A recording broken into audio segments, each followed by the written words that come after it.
আসসালামু আলাইকুম প্রিয় শিক্ষার্থীরা, তোমাদেরকে স্বাগতম স্কুল অফ এক্সিলেন্সের লাইভ ওয়ান শট ক্লাসে। তোমরা যারা আমাদের সাথে যুক্ত হয়েছো আশা করি সবাই খুবই ভালো আছো। তোমাদের ভর্তি পরীক্ষা শুরু হয়েছে বিগত অনেক দিন ধরেই ঢাকা বিশ্ববিদ্যালয়ের ভর্তি পরীক্ষার মাধ্যমে। তারপর তোমরা বেশ কয়েকটা বিশ্ববিদ্যালয়ের ভর্তি পরীক্ষায় ইতোমধ্যে অংশগ্রহণ করেছো। তোমাদের ইতোমধ্যে অনেকেরই কাঙ্ক্ষিত বিশ্ববিদ্যালয়ে ভালো ভর্তি পরীক্ষা হয়ে গেছে, তারপরেও তোমরা পরীক্ষা দিচ্ছ আরও বেশি ভালো করার জন্য। অনেকের এখনও ভালো পরীক্ষা হয়নি, তারা এখনও চেষ্টা করছো যে একটা ইউনিভার্সিটিতে ভালো সাবজেক্ট পাওয়ার বা ভালো পরীক্ষা দেওয়ার।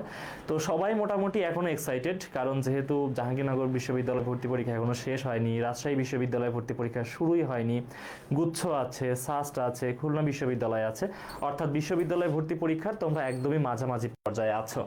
তো এই মুহূর্তে আত্মবিশ্বাস তোমরা কোনো অবস্থাতেই হারাবে না আশা করি। এই মুহূর্তে তোমাদের আত্মবিশ্বাস ধরে রাখা খুবই জরুরি, সেভাবেই তোমরা লেখাপড়া করবে।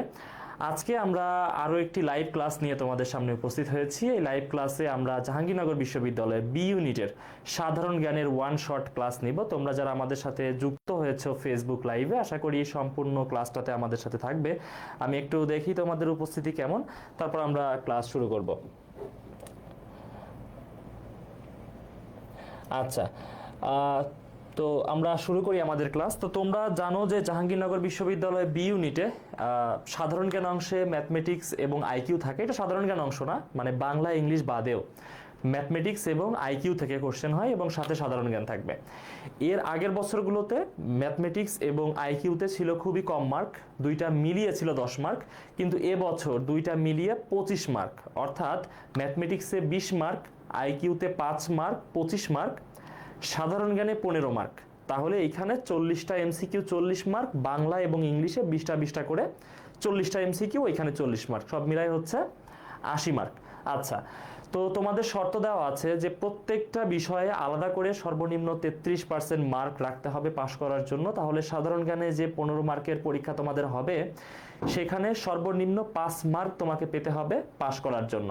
আচ্ছা, তো আমরা শুরু করি। সাধারণ জ্ঞানে তোমাদের যে পরীক্ষাটা হয়েছিল সেই পরীক্ষার আলোকে আমরা ওয়ান শট ক্লাস নিব। 15টা এমসিকিউ, সেখানে 4টা করে অপশন, অর্থাৎ 60টা তথ্য তোমাদের মোটামুটি দেখা হবে, আলোচনা করা হবে, সবগুলো নিয়েই বিশ্লেষণ হবে ইনশাল্লাহ।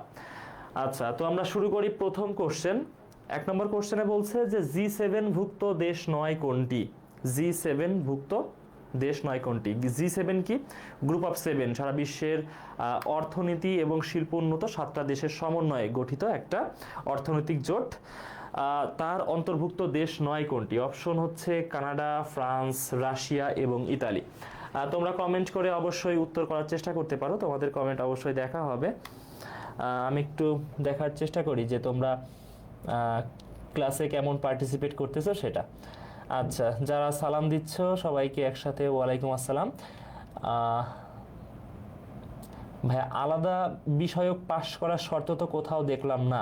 আচ্ছা, সব কিছু এক জায়গাতে লিখে দেওয়া আছে যে সকল ইউনিটে সকল সাবজেক্টের মানে 33% করে মার্ক রাখতে হবে। তার মানে তোমাকে হচ্ছে 15 মার্কের যেহেতু এমসিকিউ, এখানে তোমাকে 33% অর্থাৎ 5 মার্ক রাখতে হবে পাশ করার জন্য। আচ্ছা, কথা শোনা যায় না, এটা নেটওয়ার্কের কারণে হতে পারে। নেটওয়ার্ক ঠিক হয়ে গেলে এই সমস্যা চলে যাবে, কথা শোনা যাবে। আচ্ছা, তো আমরা উত্তর করি, আমরা হচ্ছে এইগুলোর উত্তর করার চেষ্টা করি। তোমরা বিভিন্ন রকম উত্তর দিচ্ছ, কেউ রাশিয়া বলছো, কেউ হচ্ছে ইতালি বলছো। আচ্ছা, তো G7 হচ্ছে গ্রুপ অফ 7, 7টা শিল্পোন্নত দেশ। কোন কোন দেশ একটু খেয়াল রাখো। দেখো, যখন বলতেছে শিল্পোন্নত দেশ, তাহলে যুক্তরাষ্ট্রকে বাদ দেওয়ার কোনো সুযোগ নাই, তাহলে যুক্তরাষ্ট্র থাকবে। এবং মনে রাখবা, যুক্তরাষ্ট্র যেখানে থাকবে যুক্তরাজ্য মাস্ট সেখানে থাকবে, কারণ যুক্তরাজ্য হচ্ছে জাত ভাই, তাহলে যুক্তরাজ্য, তাহলে 2টা হয়ে গেল। আচ্ছা, যুক্তরাষ্ট্রের আরেক জাত ভাই হচ্ছে কানাডা, তাকেও তারা কখনোই বাদ দিবে না, তাহলে 3টা, কানাডাকে পেয়ে গেলাম 3টা। আচ্ছা, বাকি 4টা রাষ্ট্র কোনগুলো? বাকি হচ্ছে ইউরোপ থেকে ফ্রান্স, ইটালি এবং জার্মানি। এইখানে জার্মানিকে বাদ দেয়নি যুক্তরাষ্ট্র, জার্মানি যদি তাদের শত্রু দেশ তারপরেও রাখছে ফ্রান্স, ইতালি, জার্মানি। তাহলে আগের 3টা আর এই পরের 3টা, কয়টা হলো? 6টা। এবং এশিয়া থেকে একমাত্র দেশ হচ্ছে জাপান, যারা কিনা G7 অর্থাৎ গ্রুপ অফ 7 এর অন্তর্ভুক্ত। তাহলে আমরা দেশগুলো কোনগুলো পাইলাম? 1 নম্বরে হচ্ছে যুক্তরাষ্ট্র। শিল্পোন্নত দেশের আলোচনা হবে, যুক্তরাষ্ট্র থাকবে না, এটা কখনোই হবে না, সব সময় থাকবে তারা। আচ্ছা, আর যুক্তরাষ্ট্র যেখানে থাকে তারা সব সময় তাদের জাত ভাইদেরকে সাথে রাখে।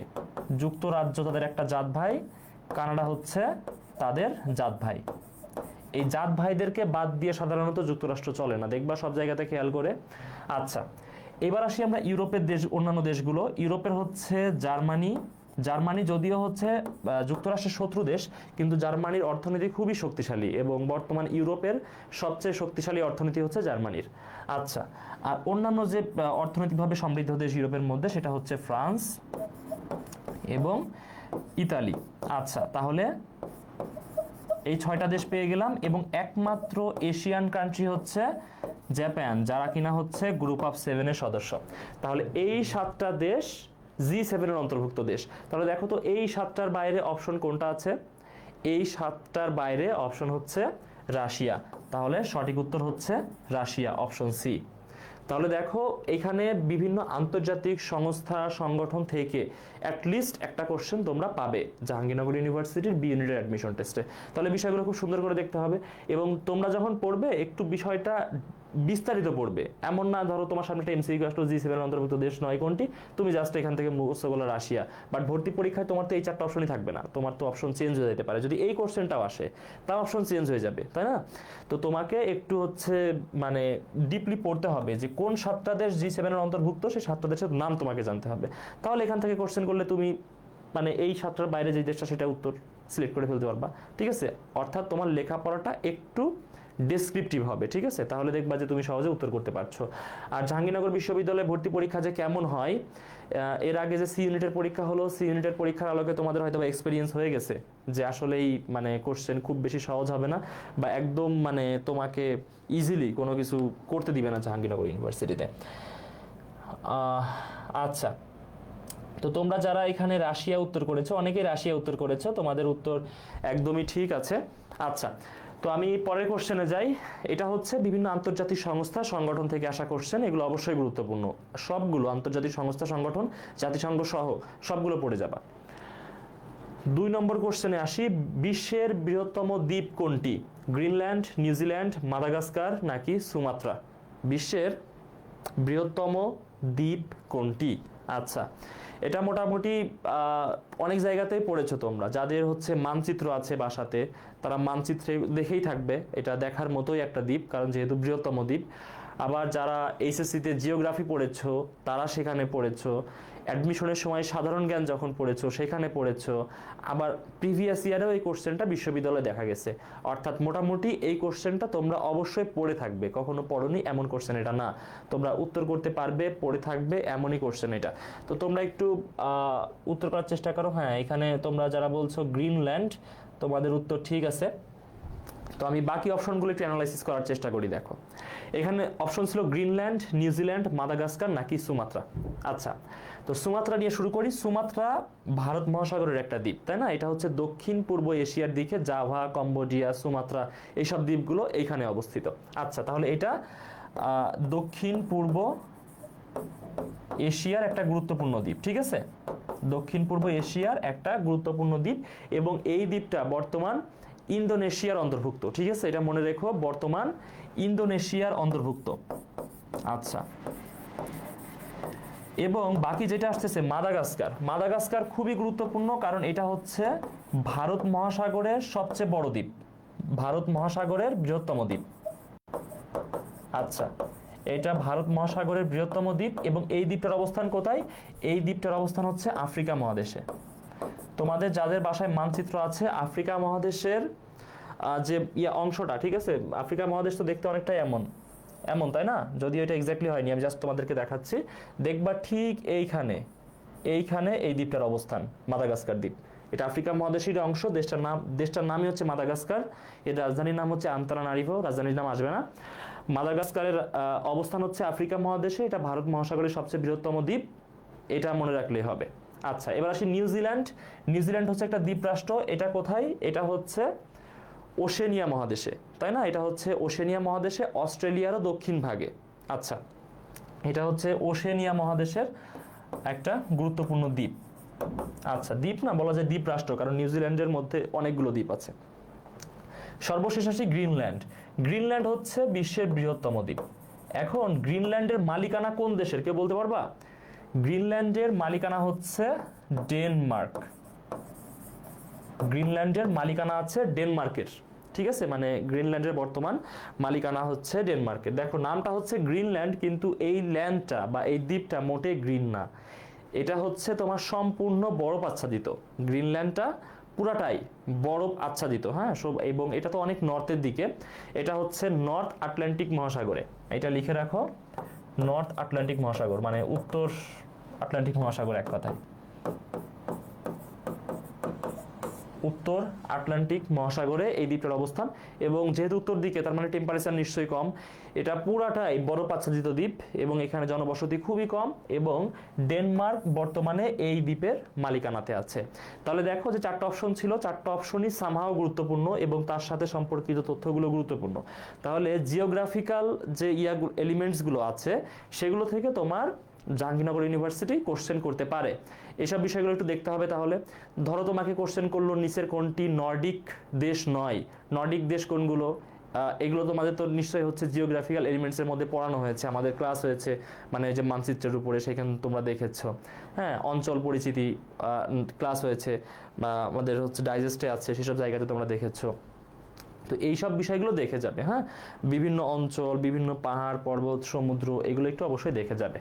আচ্ছা, 3 নম্বর কোশ্চেন আসি। বাংলায় ইউরোপীয় বণিকদের মধ্যে বাণিজ্যের উদ্দেশ্যে প্রথম এসেছিল ইংরেজরা, ওলন্দাজরা, ফরাসিরা, পর্তুগিজরা। এটা একটু উত্তর করার চেষ্টা করো। কারা প্রথম বাংলায় ইউরোপীয় বণিকদের মধ্যে এসেছিল, কারা প্রথম এসেছিল? আচ্ছা, এটার উত্তর কি হবে তোমরা একটু দেওয়ার চেষ্টা করো, তারপর হচ্ছে আমি এটার উত্তর করার চেষ্টা করি। বাংলায় ইউরোপীয় বণিকদের মধ্যে বাণিজ্যের উদ্দেশ্যে প্রথম কারা এসেছিল, এটা তোমরা একটু উত্তর করার চেষ্টা করো। আচ্ছা, হ্যাঁ, খুব দ্রুত উত্তর করতে পারতেছো তোমরা, কারণ এটা আমার কাছে মনে হয়েছে যে খুব বেশি কঠিন না। আচ্ছা, আমি হচ্ছে বারবার ওইখানে গিয়ে তোমাদের কমেন্ট দেখতে একটু অসুবিধা ফিল করতেছি, আমি মোবাইল ফোনে অন করে নিই, তাহলে তোমাদের কমেন্ট খুবই দ্রুত দেখতে পারবো, আমাকে দূরে যাইতে হবে না। আচ্ছা, আমি হচ্ছে মোবাইল ফোনে একটু অন করে নিই, জাস্ট 30 সেকেন্ড সময় লাগবে। আচ্ছা, মুশফিক বিন জয়নাল বলতেছে রোনালদো। রোনালদো আসছিল প্রথম। আচ্ছা, হ্যাঁ, রোনালদোর মতোই কেউ একজন, ঠিক আছে, মানে রোনালদো দেখো না কেমন এগ্রেসিভ, মানে এগ্রেসিভ বলতে খুবই এনার্জেটিক, এগ্রেসিভ বলা ঠিক না, খুবই এনার্জেটিক দেখবা মাঠে, যে সে হচ্ছে যেখানে পসিবিলিটি 0 সেইখানেও সে 100% এফোর্ট দিতেছে। ঠিক মানে পর্তুগিজরা ঠিক এমন জাতি, ঠিক আছে, যারা কিনা যেখানে 0% পসিবিলিটি সেইখানে প্রচুর এফোর্ট দেয়, মানে এরা হচ্ছে জেনেটিক্যালি এমন। এই জাতিটা হচ্ছে যখন বিশ্বের আধুনিক বিশ্বের যাত্রা শুরু হয় ইউরোপের, মানে ইউরোপে তোমার যখন গ্রিসে মূলত এই জ্ঞান বিজ্ঞানের চর্চাগুলো শুরু হয়, এবং এই গ্রিক বিভিন্ন পণ্ডিত তারা হচ্ছে পৃথিবীর মানচিত্র অঙ্কন করেন, তারপর হচ্ছে সমুদ্র পথগুলো তারা আবিষ্কার করেন, এবং তাদের ভিতরে পর্তুগিজ অনেকেও ছিলেন। তো এইগুলো যখন হচ্ছে আবিষ্কার হয়ে যায়, তখন এই জাহাজ শিল্প ইউরোপে ব্যাপকভাবে প্রসার শুরু হয়। জাহাজ শিল্প কারণ কি, তখন হচ্ছে পৃথিবীর মানচিত্র আবিষ্কার হয়ে গেছে, তারপরে হচ্ছে এই সমুদ্র পথগুলো আবিষ্কার হয়ে গিয়েছে। তো তখন সারা বিশ্ব তো ছিল কি উন্মুক্ত জায়গা, এখানে কোনো রাষ্ট্র ছিল না সেভাবে, বলতে পারো যে রাষ্ট্র ছিল না মানে ভারতবর্ষ তো রাষ্ট্র, আসলে এগুলো রাষ্ট্র ছিল না, এগুলো জাস্ট একটা অঞ্চল ছিল। ভারতবর্ষ কোনো রাষ্ট্রের নাম না, ভারতবর্ষ কোনো রাষ্ট্র না, কোনো দেশ না, কিছুই না, এটা একটা অঞ্চল। ভারতবর্ষ ছিল বিশাল একটা অঞ্চল, এটা কোনো রাষ্ট্র না বা কোনো দেশ না, কিছুই না। এখানে যে যার মতো শাসন করতো, একটা অঞ্চল হিসেবে পড়েছিল। আফ্রিকা এটা ছিল একটা অঞ্চল, হ্যাঁ, তারপরে হচ্ছে যে ওশেনিয়া, অস্ট্রেলিয়া, এগুলো ছিল অঞ্চল। তো ওই সময় ইউরোপীয় বণিকরা এসব অঞ্চলগুলোকে দখল করা শুরু করে, এবং আসবে কি করে, জাহাজের মাধ্যমে, এভাবে তারা আসা শুরু করে।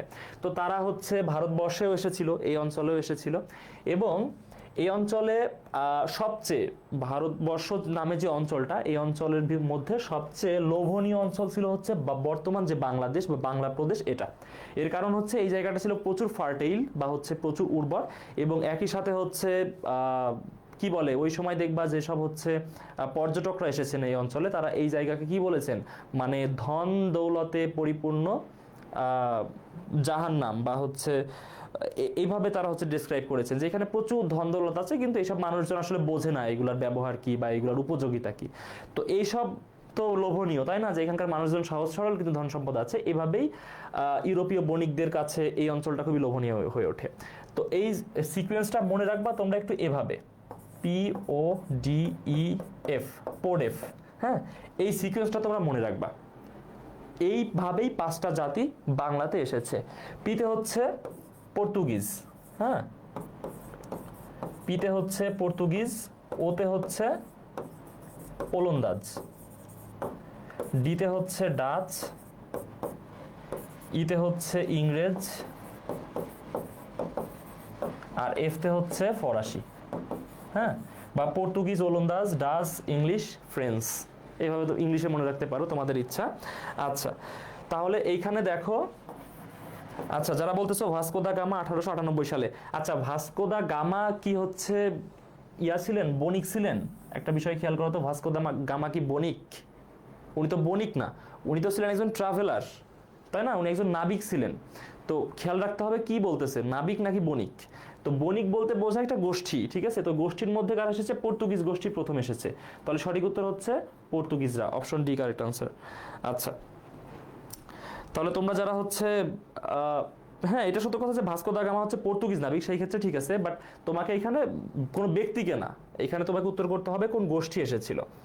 আচ্ছা, 4 নম্বর কোশ্চেন দেখি, তাহলে এই কোশ্চেনটার ইয়াটা কি দেখলাম, এই কোশ্চেনটার সোর্স হচ্ছে যে আমাদের ভারত উপমহাদেশের ইতিহাস বা হচ্ছে আমাদের ইতিহাস, এক কথায় এই ভূখণ্ডের যে ইতিহাস, সেখান থেকে তোমাকে অ্যাটলিস্ট একটা কোশ্চেন অ্যাপিয়ার করতে হবে। আচ্ছা, 4 নম্বর কোশ্চেন, জাতিসংঘের প্রথম মহাসচিব ছিলেন, প্রথম মহাসচিব, অপশন দেওয়া উথান্ট, ট্রিগ ভ্যালি, দ্যাগ হ্যামারশোল্ড, কুট ওয়াল্ডহেইম। আচ্ছা, একটু উত্তর করার চেষ্টা করো, কে ছিলেন, কে ছিলেন জাতিসংঘের প্রথম সেক্রেটারি জেনারেল, ইউনাইটেড নেশনের প্রথম সেক্রেটারি জেনারেল ছিলেন কে? আচ্ছা, তো অনেকে জাহাঙ্গীরনগর ইউনিভার্সিটির আগের ইউনিটটাতে পরীক্ষা দিয়ে একটু ডিপ্রেসড হয়ে গেছে যে সাধারণ জ্ঞান কোশ্চেন করছে ইংলিশে, তাহলে এইসব ছোট ছোট টার্মিনোলজিগুলো ইংলিশে মনে রাখার চেষ্টা করো, যে মহাসচিব লেখা থাকবে কি সেক্রেটারি জেনারেল, জাতিসংঘের লেখা থাকবে ইউনাইটেড নেশনস, এভাবে তোমার হচ্ছে জাস্ট ইংলিশে কনভার্ট করে দিবে, তাছাড়া তো কিছুই করবে না। আচ্ছা, উথান্ট, ট্রিগ ভ্যালি, দ্যাগ হ্যামারশোল্ড, কুট ওয়াল্ডহেইম। আচ্ছা, এই যে ট্রিগ ভ্যালি নামটা আমরা বলি না, ট্রিগ ভ্যালি একসাথেই বলে থাকি সচরাচর, বাট নামটা কিন্তু ট্রিগ ভ্যালি একসাথে না, এটার উচ্চারণ হচ্ছে ট্রিগভে লি, ট্রিগভে লি, লি হচ্ছে তার সারনেম আর ট্রিগভে হচ্ছে তার ফার্স্ট নেম, ঠিক আছে, আমরা হচ্ছে সচরাচর বাংলাতে এভাবে লিখে লিখে এটাই হয়ে গেছে তার নাম, বাট জাস্ট ওয়ান ওয়ার্ডের তো কোনো ইংলিশ নামই নাই, সবার তো অ্যাটলিস্ট 2টা করে, মানে ওদের নাম হচ্ছে 3টা, মানে first name, middle name, third name, এই last name, first, middle, last, এভাবে ওদের নামগুলো, ঠিক আছে, আর মিডিল নেম করে বাদ দিয়ে দেয়। তো ওই ট্রিগভে মাঝে একটা মিডিল নেম ছিল, তারপর হচ্ছে লি, এটা হচ্ছে সার নেম, মিডিল নেমটা বাদ পড়ে গেছে, তোর নাম হচ্ছে ট্রিগভে লি। আচ্ছা, তো এখানে যে 4টা মহাসচিবের নাম দেওয়া, 4টা মহাসচিবই খুবই গুরুত্বপূর্ণ মহাসচিব, 4জন মহাসচিব খুবই গুরুত্বপূর্ণ মহাসচিব। কি জন্য আমি একটু দেখাই, উথান্ট ইনি হচ্ছেন এশিয়া থেকে প্রথম ব্যক্তি যিনি কিনা জাতিসংঘের মহাসচিব হয়েছেন, এবং আরো গুরুত্বপূর্ণ তিনি 1971 সালে বাংলাদেশের মুক্তিযুদ্ধের সময় জাতিসংঘের মহাসচিব ছিলেন, এবং তিনি নির্বাচিত হয়েছিলেন কোন দেশ থেকে? মিয়ানমার থেকে। আচ্ছা, তাহলে তিনি কয়টা কারণে গুরুত্বপূর্ণ? প্রথম এশিয়ান, আমাদের মুক্তিযুদ্ধের সময় তিনি হচ্ছে মহাসচিব ছিলেন, এবং মিয়ানমার থেকে নির্বাচিত, তাহলে এই 3টা কারণে তিনি মোটামুটি পরিচিত, এবং তোমাদের কিছু মনে রাখতে হবে। আচ্ছা, ট্রিগ ভ্যালি তো দেখলামই, কুট ওয়াল্ডহেইম কি কারণে ইনি গুরুত্বপূর্ণ? ইনি অস্ট্রিয়া থেকে নির্বাচিত, Austria not Australia, Australia and Austria 2 different countries, ঠিক আছে, Austria and Australia 2 different countries, এটা এক দেশ না, ঠিক আছে, অস্ট্রিয়া হচ্ছে ইউরোপের। আচ্ছা, অস্ট্রিয়ার রাজধানী ভিয়েনা, তোমরা জানো যে ভিয়েনা দেখবা যে বিভিন্ন চুক্তি অধিকাংশ হয় ভিয়েনাতে, ভিয়েনা অস্ট্রিয়া এবং সুইজারল্যান্ড, এই 2টা দেশ হচ্ছে সম্মেলনের দেশ, মানে এই 2টা দেশ সম্মেলনের দেশ, এই কারণে এটা একটু বোঝায় তোমাদেরকে। বাফার স্টেটের নাম তোমরা শুনেছো, তাই না? বাফার স্টেট কাদেরকে বলা হয়? 2টা শক্তিশালী রাষ্ট্রের মধ্যে অবস্থিত তুলনামূলক দুর্বল রাষ্ট্র, যারা কিনা কোনো রাষ্ট্রের পক্ষেই যোগদান করে না, তাদেরকে বলা হয় বাফার স্টেট। বাফার মানে কি? যে থামিয়ে দেয়। আচ্ছা, তো অস্ট্রিয়া এবং সুইজারল্যান্ড হচ্ছে এমন কান্ট্রি ইউরোপের যারা কিনা যে বিশ্বযুদ্ধের সময়ে বা বিভিন্ন সংঘাতের সময় কোনো পক্ষ নেয়নি, তারা নিরপেক্ষ থেকেছে এবং মোটামুটিভাবে এরা যুদ্ধের ফিল্ড হয়ে গেছিল, মানে সব দেশ এসে সেইখানে মারামারি করতে পারে, তারা কোনো জায়গায় মারামারি করতো না। বাট এই কারণে এদেরকে বলে বাফার স্টেট, যে এরা কোনো দিকে পক্ষ নেয়নি, এরা শান্তশিষ্ট ছিল। যেই কারণে দেখবা যে দ্বিতীয় বিশ্বযুদ্ধ পরবর্তী বিভিন্ন সম্মেলন, বিভিন্ন চুক্তি এই দুইটা দেশে হয়েছে। দেখবা যে এই চুক্তি কোথায়? অস্ট্রিয়ার ভিয়েনাতে। এই চুক্তি কোথায়? সুইজারল্যান্ডের এই শহরে, ওই শহরে। কেন এমন হয়? দেখবা সুইজারল্যান্ডের জেনেভাতে মনে হয় শত শত চুক্তি আছে, অস্ট্রিয়ার ভিয়েনাতে শত শত চুক্তি আছে। কেন আছে? কারণ সবাই এই জায়গাকে প্রিফার করে। কারণ ধরো যে দুইটা তো মেরু হয়ে গেছিল পৃথিবী, তাই না? একটা হচ্ছে তোমার যে মিত্র শক্তির, আর একটা হচ্ছে অক্ষ শক্তির। তো মিত্র শক্তির দেশগুলো চায় না অক্ষ শক্তির কোনো দেশে সম্মেলন হোক, আবার এরা চায় না যে এই দিকে কোথাও সম্মেলন হোক। যে কারণে যারা কোনো পক্ষে ছিল না, অস্ট্রিয়া এবং সুইজারল্যান্ড, তারা এইখানে সম্মেলনগুলো করতে চায়। যেই কারণে এই দুইটা দেশকে বলা হয় বাফার স্টেট, লিখে রাখো। এবং এই দুইটা দেশের, সুইজারল্যান্ডের জেনেভাতে এবং অস্ট্রিয়ার ভিয়েনাতে, এই কারণে শত শত চুক্তি আর সম্মেলন হয়, এখনো হয়, এখনো এই দুইটা দেশকে মানুষজন প্রিফার করে। আচ্ছা,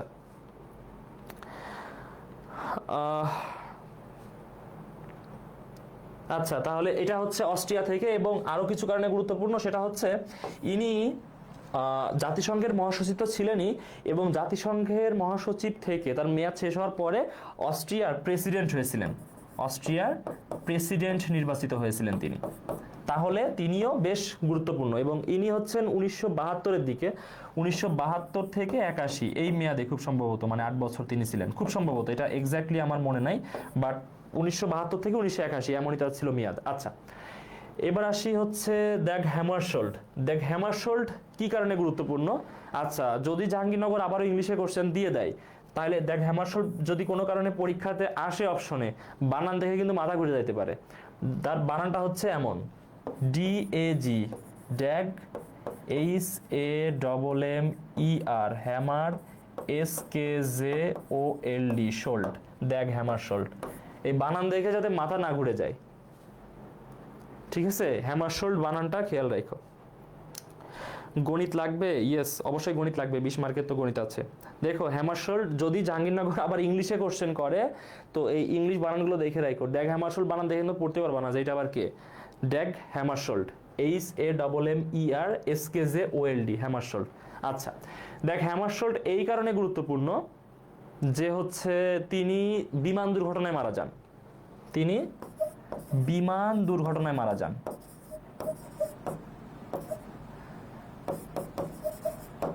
বিমান দুর্ঘটনায় নিহত হন।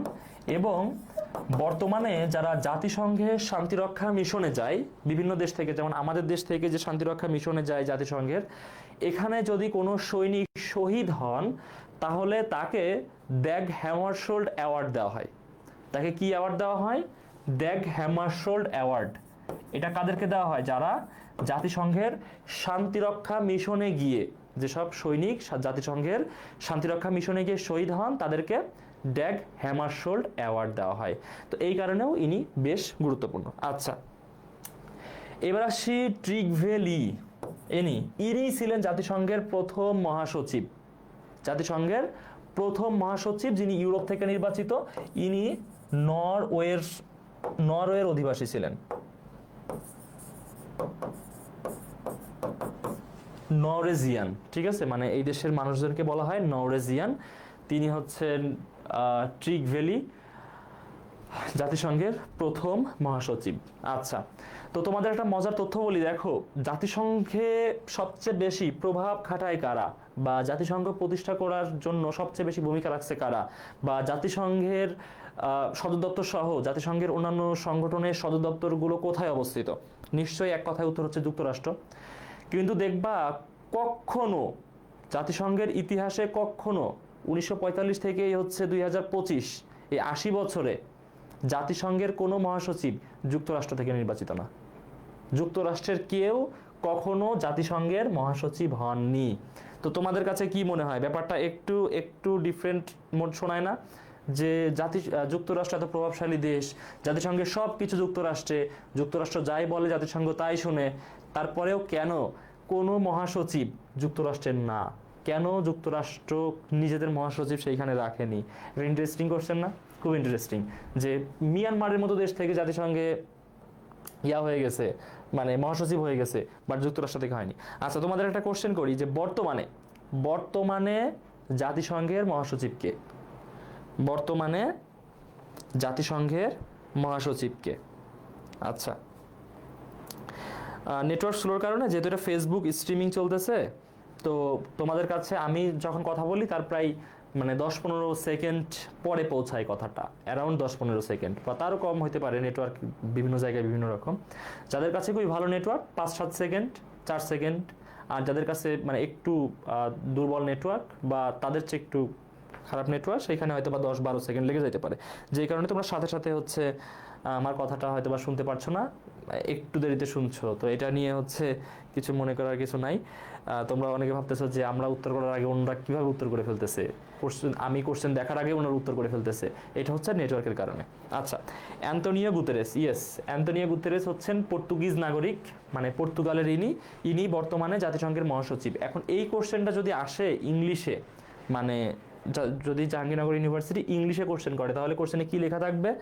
কোশ্চেনে লেখা থাকবে হচ্ছে, আমি এখানে লিখে দিই, who is the incumbent secretary general of the UN, অথবা ইউনাইটেড নেশনস লেখা থাকতে পারে। Who is the incumbent secretary general of the UN. তাহলে দেখো যে তোমাকে যদি ইংলিশে কোশ্চেন করে এভাবেই করবে। ইনকামবেন্ট শব্দের অর্থই হচ্ছে যিনি বর্তমানে চেয়ারে আছেন, অন চেয়ার, ঠিক আছে, তাদেরকে বলা হয় ইনকামবেন্ট। তো এমন কোশ্চেন করবে, who is the incumbent secretary general of the UN. তো এখন তোমাদের কাছে অনেক কাছে মনে হবে ইনকামবেন্ট মানে মনে হয় প্রথম, তাহলে প্রথম মহাসচিব হচ্ছেন ট্রিক ভ্যালি উত্তর করে দিই। কিন্তু ইনকামবেন্ট মানে বর্তমানে যিনি চেয়ারে আছেন তাদেরকে ইনকামবেন্ট বলা হয়। আচ্ছা, তো এটা একটু খেয়াল রেখো, যদি কোনো কারণে ইংলিশে আবারও হচ্ছে জাহাঙ্গীরনগর কোশ্চেন দেয়, সেই ক্ষেত্রে তোমাদেরকে একটু বিপাকে পড়তে হতে পারে, যাদের ইংলিশ ভোকাব খুবই দুর্বল, বা আমি দুর্বল কাউকে বলবো না, একটু কম।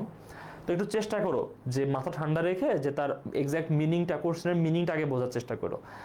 এই 2-1 দিনে তো তুমি চাইলেও তোমার ভোকাব খুব স্ট্রং করতে পারবা না, তাই না?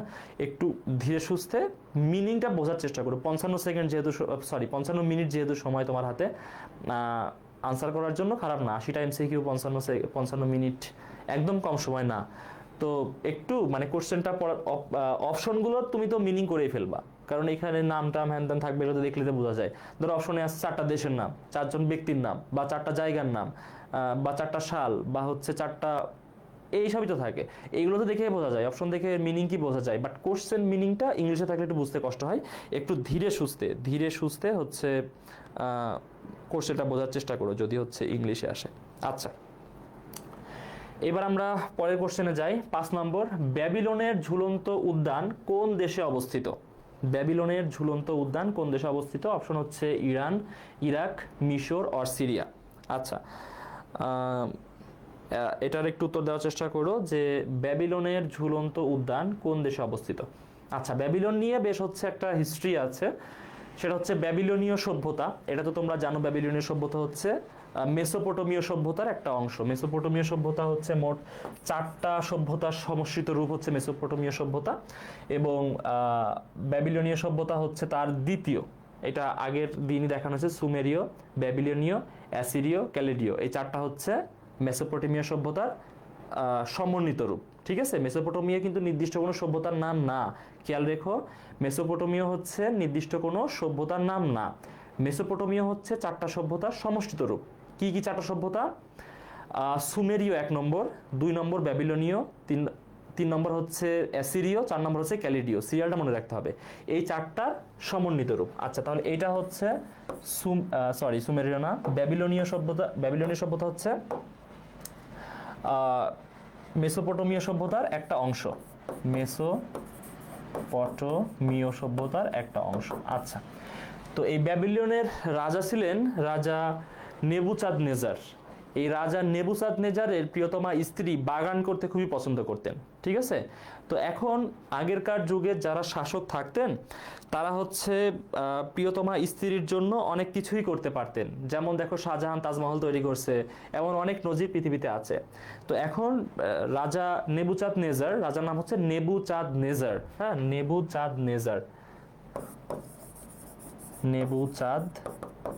নেজার। আচ্ছা, তিনি চাইলেন তার স্ত্রী যেহেতু বাগান করতে খুবই পছন্দ করে, তার স্ত্রীকে একটা বাগান উপহার দিবেন তিনি।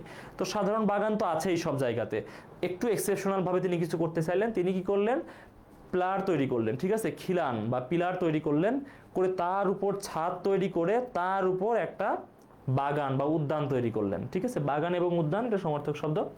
তো এই যে দেখো, তিনি খিলান তৈরি করে তার উপরে অনেকটা উঁচুতে একটা বাগান তৈরি করলেন। তার মানে কি এটা এক্সেপশনাল হলো না? বর্তমানে ছাদ বাগান আমরা দেখি, বাট এটা কত বছর আগে, এটা কত সালে, এটা হচ্ছে 600 আব্দে। 600 আব্দে তার মানে হচ্ছে যেই সময় থেকে এই যে বর্তমান আধুনিক যে সাল গণনা করা শুরু হয়েছে তারও 600 বছর আগে, তাহলে 2600 বছর আগে। তো ওই সময় কি এটা কল্পনা করা যায় তো, যেমন খিলান তৈরি করে অনেক উঁচুতে, কয়েক মিটার উঁচুতে, আমি বলবো যে 20 মিটার 30 মিটার 50 মিটার উঁচুতে গিয়ে এমন একটা বিশাল বাগান তৈরি, ছোট বাগান না কিন্তু, বর্তমানে ছাদ বাগান ছোট বাগান এমন না, হিউজ বাগান।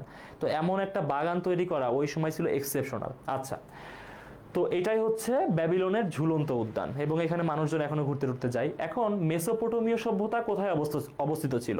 যেখানে মেসোপটেমীয় সভ্যতা সেইখানে ব্যাবিলনীয় সভ্যতা, কারণ এটা তো ব্যাবিলনীয় সভ্যতা হচ্ছে মেসোপটেমীয় একটা জাস্ট অংশ। তাহলে যেখানে ব্যাবিলনীয় সভ্যতা সেইখানেই তার ঝুলন্ত উদ্যান। মূলত মেসোপটেমীয় সভ্যতা হচ্ছে ইরাকে, তাহলে সঠিক উত্তর হচ্ছে ইরাক।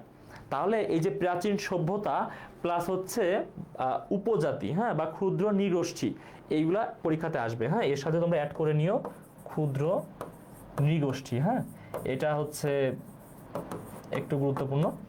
তোমরা এই বিভিন্ন প্রাচীন সভ্যতার সাথে ক্ষুদ্র নৃগোষ্ঠী একটু অবশ্যই দেখে যেও। হ্যাঁ, এই যে বলতেছো নেবুচাঁদনেজার বাগদাদে ব্যাবিলনের ঝুলন্ত উদ্যান তৈরি করেন তার স্ত্রীর জন্য 600 আব্দে। হ্যাঁ, এই যে বাগদাদ হচ্ছে ইরাকের রাজধানী। হ্যাঁ, এটা তোমরা জানো, ইরাকের রাজধানী হচ্ছে বাগদাদ। এবং এই যে ইরাক এখানে অপশনে আছে, যদি অপশনে এমন থাকে কোন শহরে, তখন তোমরা উত্তর করবা হচ্ছে বাগদাদ শহরে। ইরাকের রাজধানী হচ্ছে বাগদাদ, এবং বাগদাদ কিন্তু অনেক প্রাচীন আমল থেকে খুবই গুরুত্বপূর্ণ একটা শহর। কারণ এত প্রাচীন, পৃথিবীতে যতগুলো খুবই প্রাচীনতম রাজধানী আছে তার মধ্যে বাগদাদ একটা। কারণ দেখো এইগুলো 600 অব্দেও রাজধানী ছিল, আবার দেখো খিলাফতের সময় রাজধানী ছিল, বিভিন্ন সময়ে এটা রাজধানী রাজধানী রাজধানী রাজধানী এভাবে চলে আসছে। ঢাকা শহরের রাজধানী হিসেবে বয়স কত, 500-600 বছর, বা হচ্ছে কলকাতার রাজধানী হিসেবে বয়স কত, 300-400 বছর, তারও কম, 200-300 বছর। কলকাতা কিন্তু ইন্ডিয়ার রাজধানী ছিল, 1917 না কত সালের দিকে দিল্লি করা হয়েছে পরে আবার। আচ্ছা, দিল্লির বয়স কত রাজধানী হিসেবে? এই যে মুঘলরা যখন আসছে তখন থেকে, না সরি তার কিছুটা আগে, মানে হচ্ছে দিল্লি সালতানাত যখন প্রতিষ্ঠা হয়েছে তখন থেকে, মানে সবগুলোরই মানে 1000 বছরের কম সময়ের মধ্যে। দেখো যে নিউ ইয়র্কে পৃথিবীর রাজধানী বলা হয়, নিউ ইয়র্কের বয়স কত, সর্বোচ্চ 400-500 বছর, তার বেশি না। লন্ডন শহরটা প্রাচীন, তো অধিকাংশ শহরগুলো মানে 400-500 বা 1000 বছর এর মধ্যেই। বাট বাগদাদ শহর এগুলো হাজার হাজার বছরের ইতিহাস, ঠিক আছে। তো এই কারণে বাগদাদ শহরটা বেশ গুরুত্বপূর্ণ। আচ্ছা, তাহলে এই কোশ্চেনটা আশা করি আমরা বুঝতে পারলাম। 6 নম্বর কোশ্চেন, শ্যাম দেশ কোন দেশের পূর্ব নাম? শ্যাম দেশ কোন দেশের পূর্ব নাম? থাইল্যান্ড, ইন্দোনেশিয়া, ইরাক আর সিরিয়া? শ্যাম দেশ কোন দেশের পূর্ব নাম? থাইল্যান্ড, ইন্দোনেশিয়া, ইরাক, সিরিয়া, কোন দেশের? আচ্ছা, তাহলে এই কোশ্চেনটা হচ্ছে দেশ ও অঞ্চল পরিচিতি। দেশ ও অঞ্চল পরিচিতি। তোমাকে কোশ্চেন করতে পারে ধীবরের দেশ বলা হয় কোন দেশকে? নরওয়েকে। নিশিত সূর্যের দেশ বলা হয় কোন দেশকে? এটাও নরওয়েকে। তারপর তোমাকে বলা হতে পারে আর কি আছে, জেলেদের দেশ বলা হয় কোন দেশকে? জেলে মানে যারা মাছ ধরে আর কি, জেলে, এটা বলা হয় সিঙ্গাপুরকে। তারপর বলা হয় মুক্তার দেশ কোন দেশকে বলা হয়? বাহরাইনকে। তারপরে হচ্ছে সভ্যতার পিতৃভূমি বলা হয় কোন দেশকে? ইরাককে। পিরামিডের দেশ বলা হয় কোন দেশকে? মিশরকে। এমন বিভিন্ন অঞ্চল। তারপরে হচ্ছে ওই যে তোমার ওই নর্ডিক কান্ট্রি তো বললাম কিছুক্ষণ আগে, এই যে এই ধরনের এই যে পৃথিবীর অঞ্চল, যেই অঞ্চলের দেশ কোনটা। হ্যাঁ, তো হচ্ছে এই সবগুলো মানে অঞ্চল পরিচিতি একটু তোমাদেরকে দেখে যেতে হবে অবশ্যই। আচ্ছা,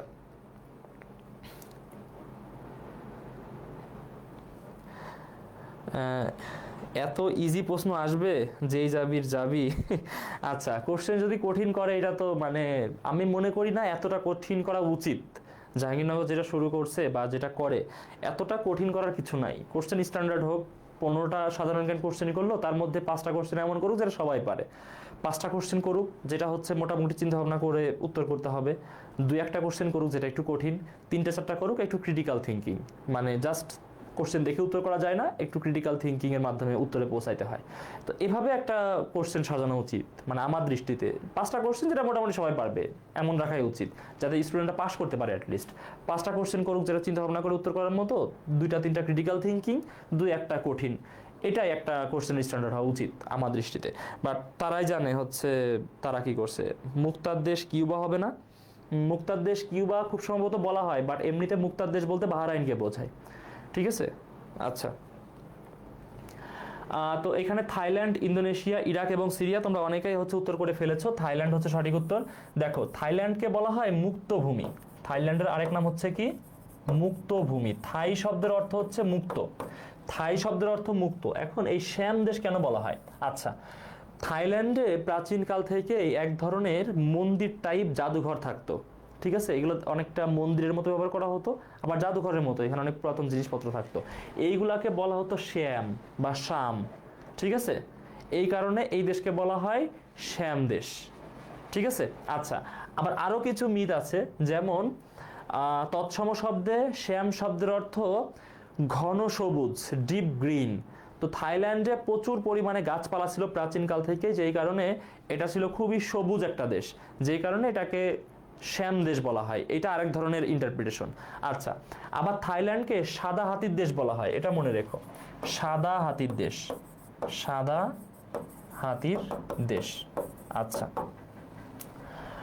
এগুলাই মোটামুটি। আর ইন্দোনেশিয়া, ইরাক, সিরিয়া এগুলো তো সঠিক উত্তর না। তাহলে এটা আশা করি তোমরা বুঝতে পারছো। আচ্ছা, সি ইউনিটের রেজাল্ট কি আজকে দিতে পারে ভাইয়া? এটা তোমাদের এই ক্লাস শেষ হওয়ার আগেও রেজাল্ট হয়ে যেতে পারে, আবার কয়েকদিন পরেও হতে পারে। Jahangirnagar is always unpredictable. এটা কেউই জানে না যে জাহাঙ্গীরনগর ইউনিভার্সিটি কখন যে কি করে ফেলবে। এটা অনেকটা হচ্ছে মানে আফগানিস্তান ক্রিকেট দলের মতো হয়ে গেছে, ঠিক আছে। আগে বলা হতো আনপ্রেডিক্টেবল পাকিস্তান, কিন্তু এখন হয়ে গেছে আনপ্রেডিক্টেবল আফগানিস্তান। মানে তারা যে কোনো সময় অস্ট্রেলিয়াকেও হারাই দিতে পারে, আবার যে কোনো সময় বাংলাদেশের কাছে তারা একদম নাস্তানাবুদ হয়ে যেতে পারে। এই এমন হয়ে গেছে জাহাঙ্গীরনগর ইউনিভার্সিটি। তারা যে কোনো সময় একদম কঠিন কোশ্চেন করে দিবে, আবার এমন কোশ্চেন করবে যেটা করাই উচিত ছিল না, ঠিক আছে। আবার হচ্ছে যে কোনো সময় রেজাল্ট হয়ে যাবে, আবার রেজাল্ট দিতে আননেসেসারিলি দেরি করবে, যে কোনো সময় তাড়াতাড়ি ভর্তি পরীক্ষা নিয়ে নিবে, আবার কোনো সময় 4-5 মাস পরে নিবে। আমাদের সময় জাহাঙ্গীরনগর ইউনিভার্সিটির পরীক্ষা হয়েছিল ঢাকা ইউনিভার্সিটির ভর্তি পরীক্ষা 4-5 মাস পরে গিয়ে, আর এবার করছে কি 4-5 দিন পরে গিয়ে। মানে এদের কোনো ইয়াই নাই, সরি এটা বলা উচিত না একটা ইউনিভার্সিটিকে, মানে অ্যাটলিস্ট একটা কিছু মেনটেন করা উচিত, একটা স্ট্যান্ডার্ড যেটা বছরের পর বছর প্র্যাকটিস করবে, মেনটেন করা উচিত। যে ভর্তি পরীক্ষাগুলো অন্য ইউনিভার্সিটির সাথে কতদিনের গ্যাপ রেখে করবে, বা প্রশ্নগুলো প্রত্যেক বছর কিভাবে হবে, রেজাল্টগুলো কতদিনের মধ্যে পাবলিশ হবে, সব কিছুর একটা নিয়ম থাকা উচিত আমি মনে করি। আচ্ছা, তাহলে 6 নম্বর কোশ্চেনটা আশা করি তোমরা বুঝতে পেরেছো। 7 নম্বর দেখি, সর্বাধিক সামাজিক কল্যাণ কোন অর্থনীতির বৈশিষ্ট্য?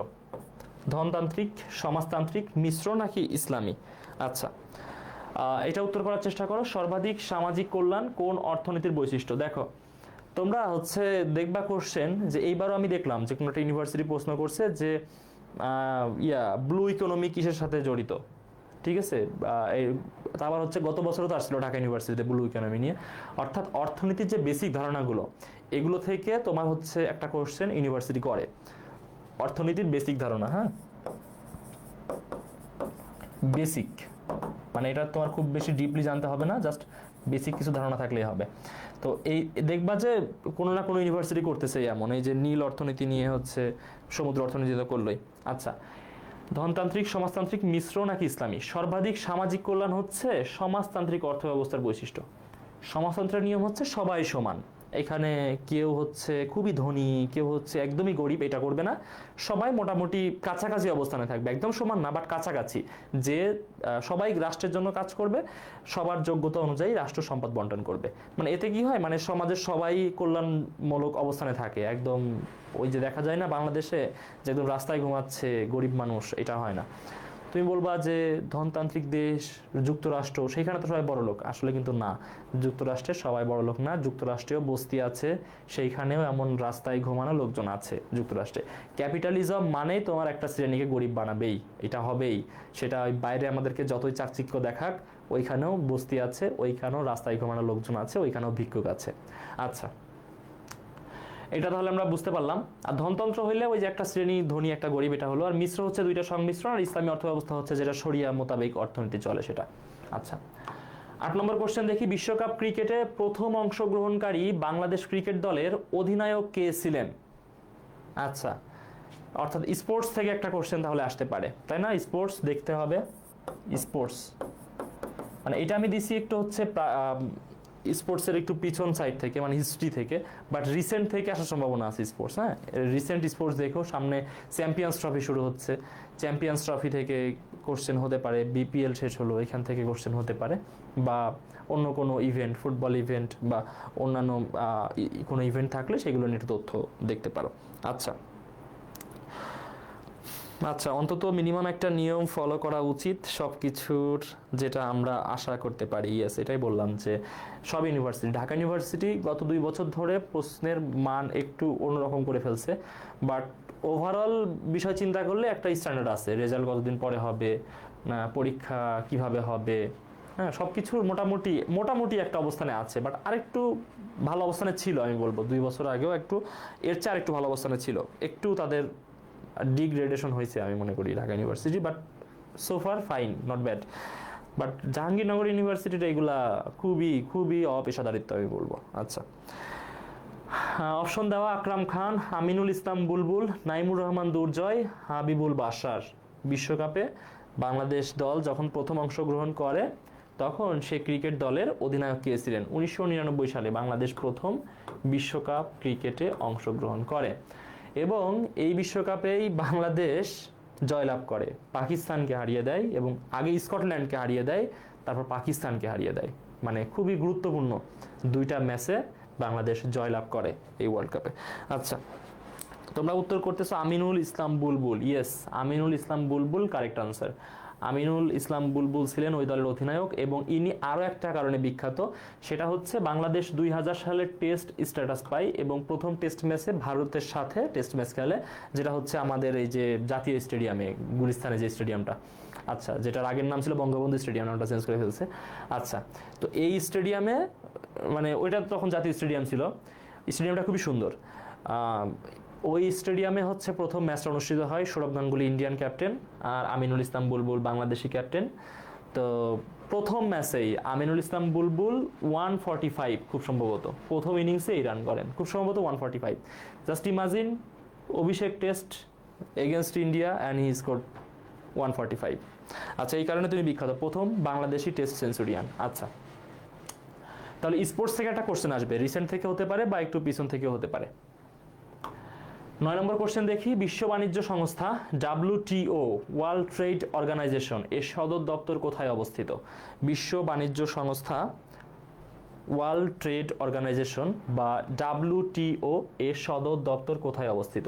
Geneva, Vienna, new York, Bangkok. Geneva, Vienna, new York নাকি ব্যাংকক? বিশ্ব বাণিজ্য সংস্থা, ওয়ার্ল্ড ট্রেড অর্গানাইজেশন। আচ্ছা,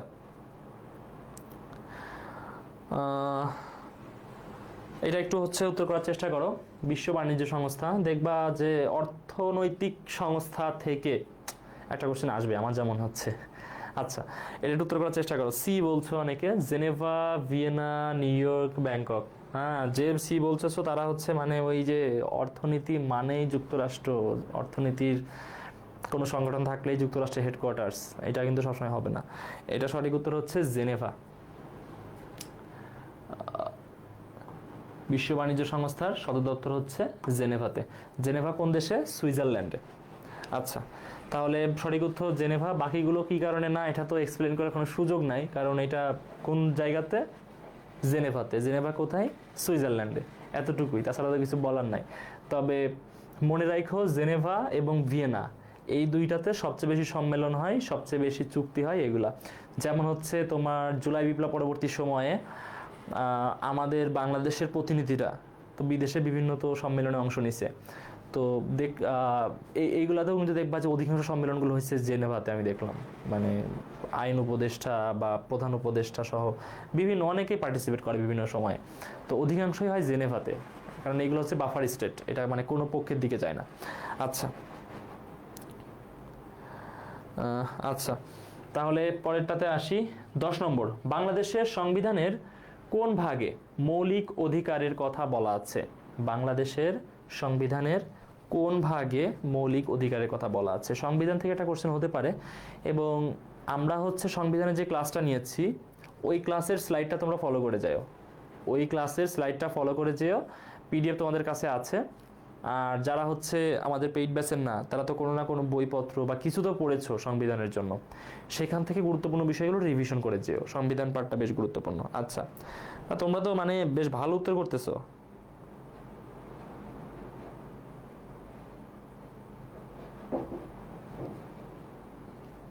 তৃতীয়, বা সংবিধানের তৃতীয় ভাগে হচ্ছে মৌলিক অধিকার বা ফান্ডামেন্টাল রাইটস।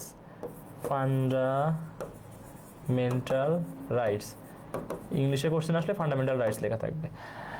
ফান্ডামেন্টাল রাইটস যে তৃতীয় ভাগে, এটা বলে ফেলা তো বেশ কঠিন কোশ্চেনের উত্তর করে ফেলা, তাই না? বেশ কঠিন কোশ্চেনের উত্তর করে ফেলা, এটা বেশ ভালো।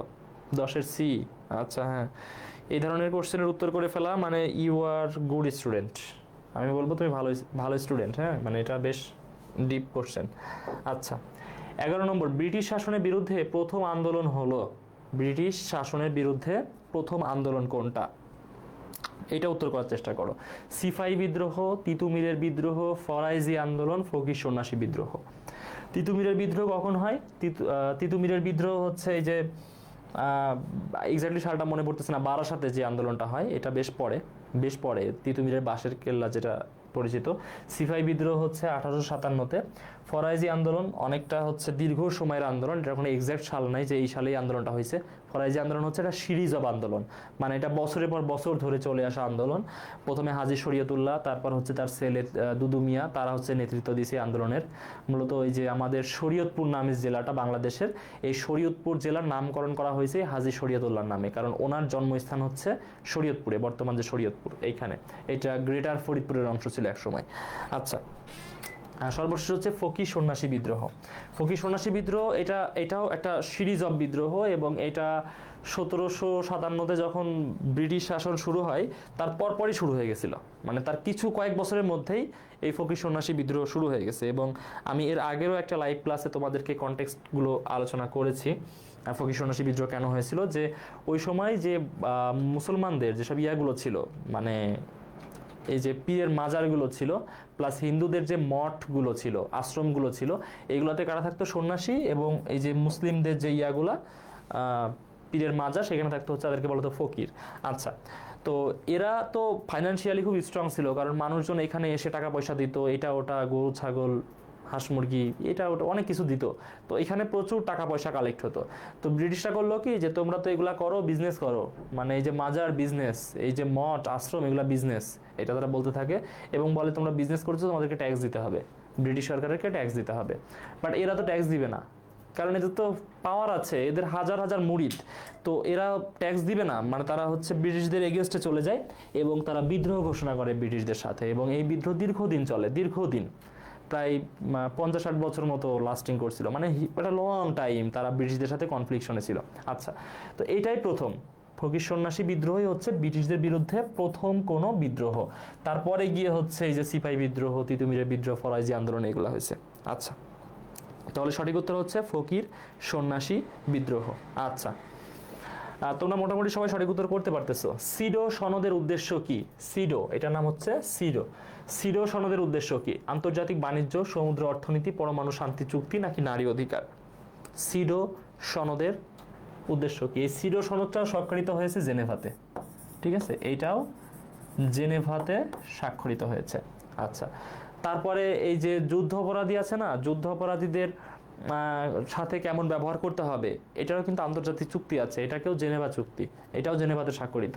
মানে তুমি যুদ্ধ অপরাধীকে কি করতে পারবা, কি করতে পারবা না, এটা হচ্ছে তুমি এইখানে, তুমি তো যুদ্ধ অপরাধী সব ধরে নিয়ে মেরে ফেলতে পারো না, যুদ্ধাপরাধী কারা? ধরো বাংলাদেশ একটা দেশের সাথে যুদ্ধে জড়াই গেছে, বাংলাদেশ জয়লাভ করছে, এখন ওই দেশে অনেক সেনা বাংলাদেশে থেকে গেছে, তো আমি তো চাইলে ওদেরকে মেরে ফেলতে পারবো না, মানে এটার জন্য আইন আছে। হ্যাঁ, তো এটাও হচ্ছে জেনেভা চুক্তি, মানে দেখবে চুক্তি টুক্তি অধিকাংশ জেনেভাতে। এটার উত্তর সবাই বলতেছো ডি। আরে তোমরা তো মারাত্মক স্টুডেন্ট, মারাত্মক বলা না, বলা উচিত না, ডেঞ্জারাস যেটাকে বলে মারাত্মকের ইংলিশ, ডেঞ্জারাস স্টুডেন্ট তো বলা যায় না। তোমরা টু মাস ইন্টেলিজেন্ট স্টুডেন্ট, যথেষ্ট ইন্টেলিজেন্ট, না হলে এইসব উইমেন্স রাইটস বা বা বা মানে আমি ভাবছিলাম যে অ্যাটলিস্ট এটা তোমরা পারবা না, বাট এটাও পেরে গেছো। আচ্ছা, সিডো, সিডো এর ফুল ফর্ম হচ্ছে convention on the elimination of all forms of discrimination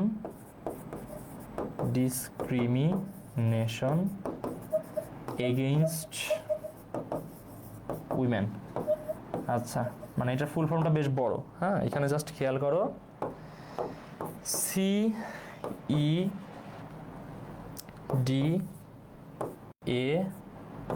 সিডো। Article বা প্রিপোজিশন এগুলো তো মানে ইয়াতে আসে না, শর্ট ফর্মে আসে না, এটা হচ্ছে সিডোর ফুল ফর্ম। দেখো, কনভেনশন চুক্তি, অন দ্য এলিমিনেশন, এলিমিনেশন মানে কি? এলিমিনেট করা, বাতিল করা বা ইয়া করে ফেলা, সরিয়ে ফেলা এমন। আচ্ছা, তাহলে কি সরিয়ে ফেলবে? অল ফর্মস অফ ডিসক্রিমিনেশন, বৈষম্য সরিয়ে ফেলবে। কাদের বৈষম্য? এগেনস্ট উইমেন, নারীর বিরুদ্ধে যা বৈষম্য আছে সেগুলো সরিয়ে ফেলবে। সিডো সনদ, এটা হচ্ছে সনদ, বুঝছো?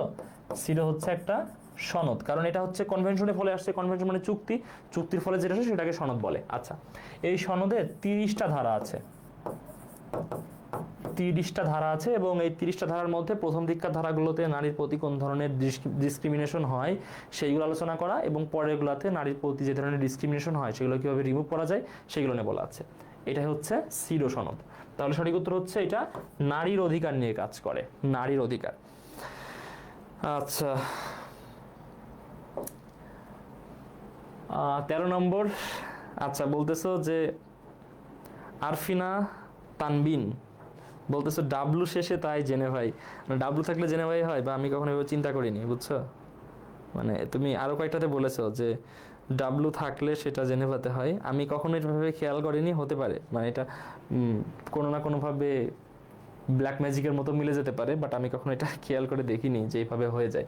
আচ্ছা, 13 নম্বর কোশ্চেন, বাংলাদেশের মুক্তিযুদ্ধে বৈদেশিক জনমত আদায়ে মিশন পরিচালনায় বিশেষ ভূমিকা রাখেন।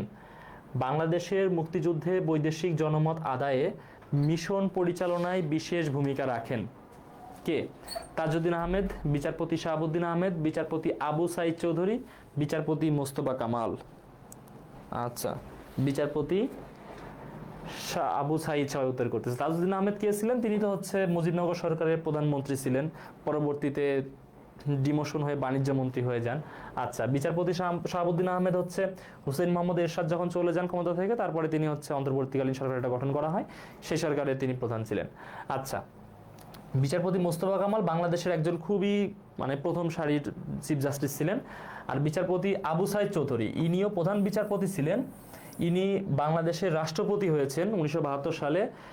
1971 সালে যখন মুক্তিযুদ্ধ চলে তখন তিনি ঢাকা বিশ্ববিদ্যালয়ের ভাইস চ্যান্সেলর ছিলেন, এবং ভাইস চ্যান্সেলর থাকা অবস্থায় উনি দেশে ছিলেন না, ওই সময় কোনো একটা ছুটিতে তিনি দেশের বাইরে ছিলেন, বা কোনো একটা কাজে দেশের বাইরে ছিলেন, এবং 25শে মার্চের রাতে যে ঘটনাটা, ওই সময় তিনি দেশে ছিলেন না।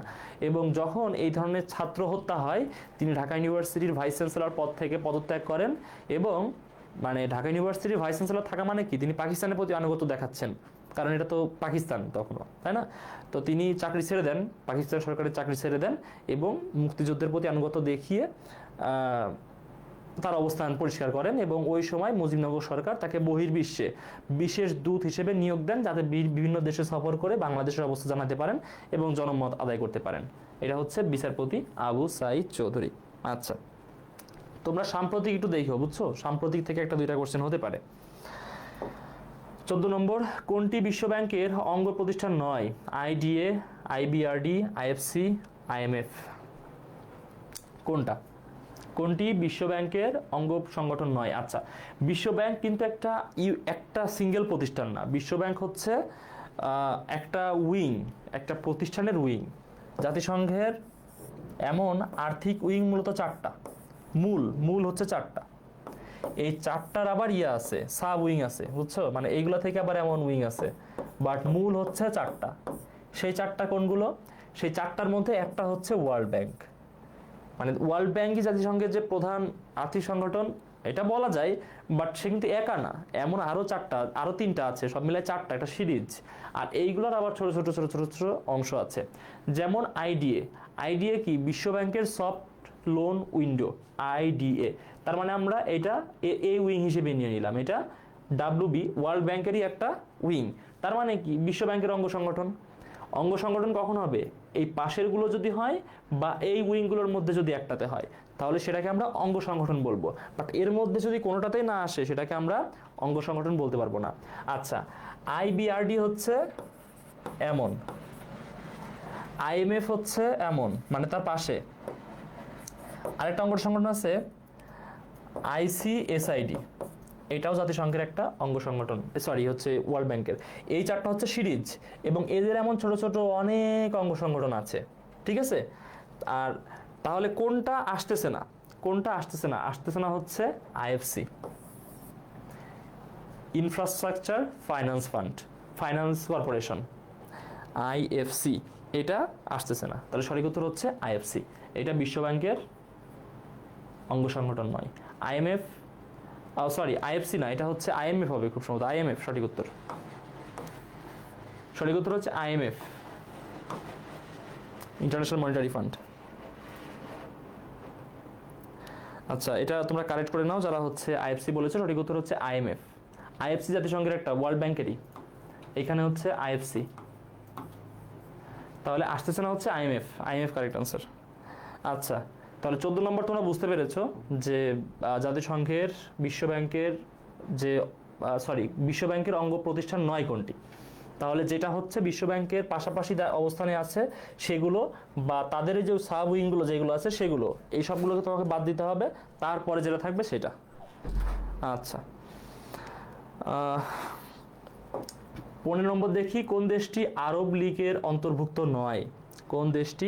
তোমরা সাম্প্রতিক পড়ো, বুঝছো, সাম্প্রতিক থেকে আসতে পারে, এখানে সাম্প্রতিকের দেওয়া নাই।